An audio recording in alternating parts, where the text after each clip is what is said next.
I would never, ever give this up again. Never, ever would I, for no one, would I give up Islam.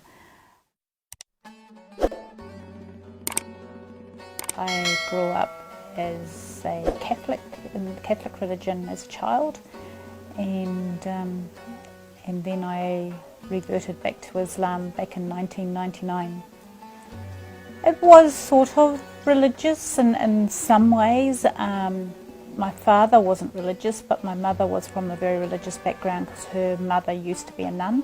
So I was raised in Catholic schools and went to church every Sunday, that sort of thing. So I was very familiar with all the stories in the Bible and everything. But I would say when I entered my teen years, I probably wasn't practicing, but I was looking for something.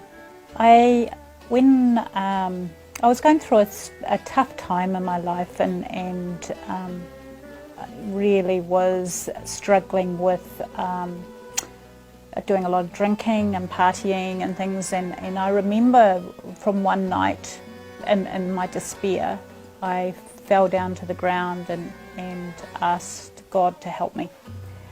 And it wasn't very long after that my journey started, because I met someone at a dance class, and we went for a coffee, and at that time I didn't know he was Muslim, and we started talking and we got onto religion, and he asked me if I believed that Jesus was the Son of God, and I said, of course Jesus is the Son of God, we're all children of God. I said, but he's not the blood son. And then he went, you've got the heart of a Muslim. And that was when my journey started, and I wanted to study about it, so I started going to the library and got introduced to Farid and Husna and things, and started having lessons, and within a few months I knew Islam was the right thing for me, and I converted to my Shahada. So Islam has a beauty. The one thing that probably grabbed me in my heart was it had an answer for all my questions. So every single question that I asked about Islam, and I would ask the same question as being a Catholic or whatever, Islam always had the answers. What happened to when we die? What are the stages of our death? What happens to us if we sin and things like this? And it was the peace that it gave me, and that's probably the biggest thing, and I feel extremely honoured to have been given the gift. You know, I feel like it's something so precious, and sometimes I feel sad when I see people don't realise how much of a gift it is. I suppose what interested me, it was complete. I suppose that's probably the biggest thing.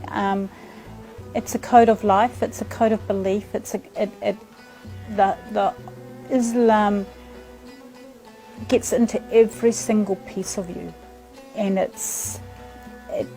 if you trust in God and and the information that He's given us through the Sunnah and the Quran, is like,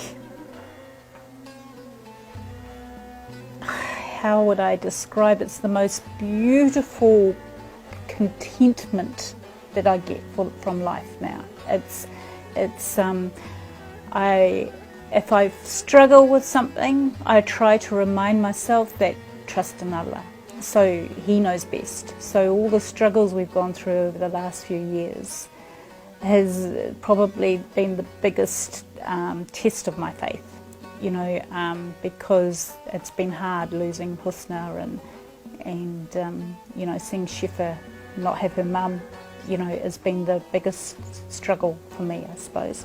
And then I just remember that Allah has got Husna up in paradise, and it's us that have got to live on, and she's up there happy, no sickness, nothing, and then I feel happy.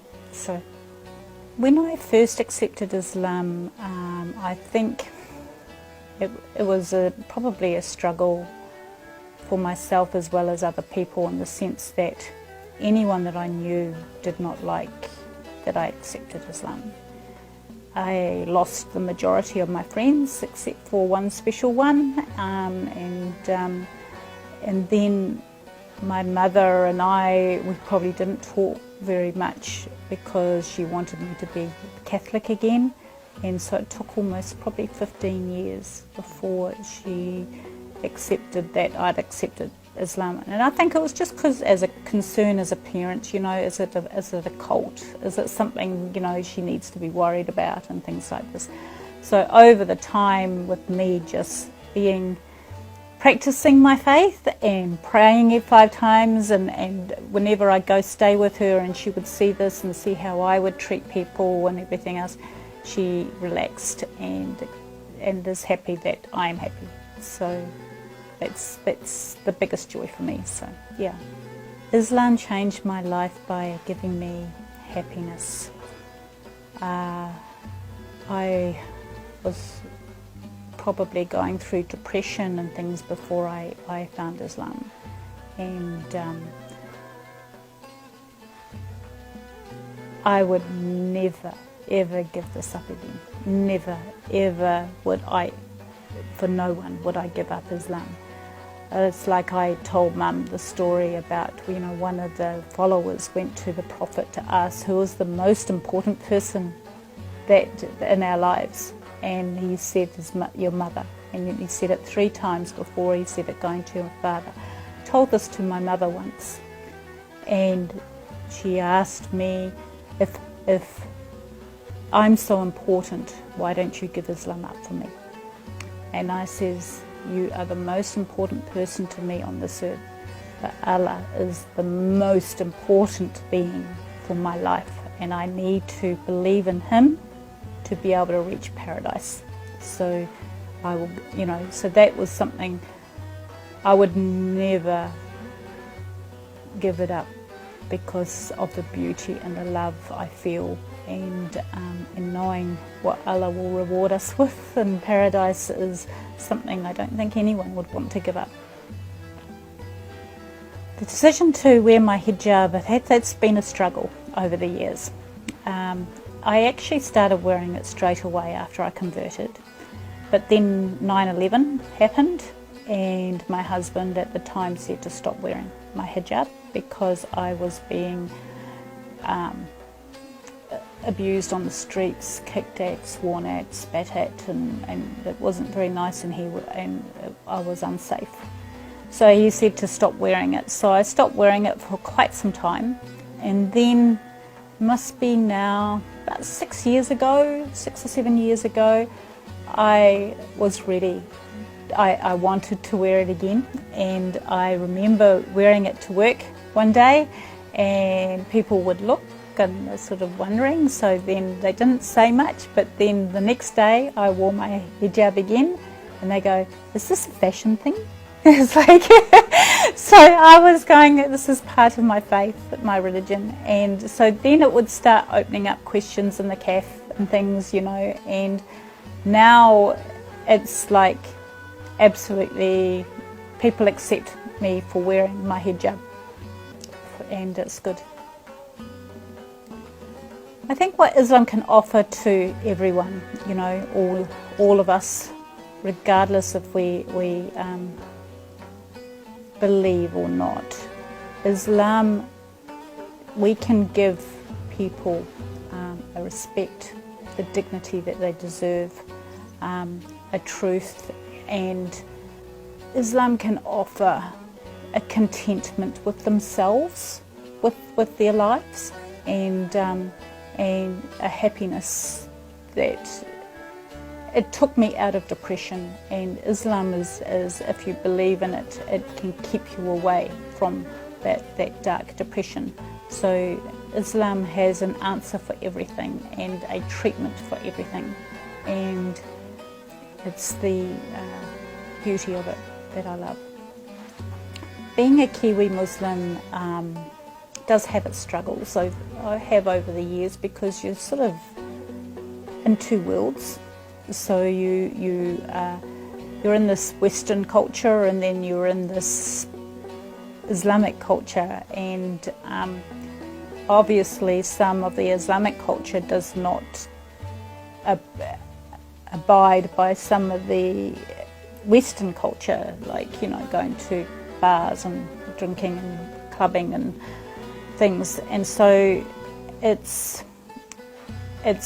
trying to find a happy medium between it, and that we can all be together without judging one another on our different things that we need or want or enjoy to do. And I have found that if I actually say if I'm uncomfortable about something, so like at work, when I work, you know, sometimes they will do a Christmas do or something like that, where one time they did it at the races. So I said, well, I can't go to the races, but they said they were going to do a dinner first. So I went to the dinner and then left while they went for the races. So I tried to compromise, and they also compromise, and it's wonderful, because now my work, they would always buy me a ginger beer for a drink while everyone else is having alcoholic drinks, you know. And so it's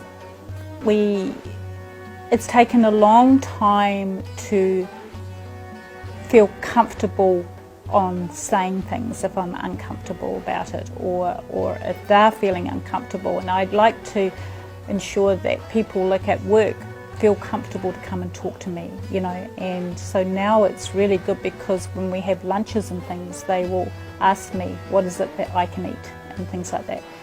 And you know, even now, like before, when I first converted, I was too scared to ask if I could pray at work, you know.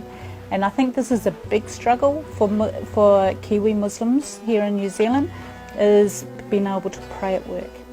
And one day I asked my workplace, I said, can I pray in a meeting room? And they said, of course you can. So I said, can we put a curtain or something on the door, you know, so for privacy. And they did. They put a curtain on the door and they allowed me to pray. And then the next office we went to, they end up putting that opaque stuff on the door, you know, so that you've got privacy. And now, alhamdulillah, we actually have a prayer room in our workplace in all our offices. So it's the acceptance from New Zealanders, and you know, the company I work for is Australia and New Zealand. So the way they accept and, you know, help people who have certain faiths to be able to practice their faith without feeling judged or anything in the workplace is fantastic. So the more we can actually communicate actually helps to bridge all those, you know, bridges, you know, because if we don't communicate, they don't know what we need, and we don't know what they need, and it's important that we can communicate together.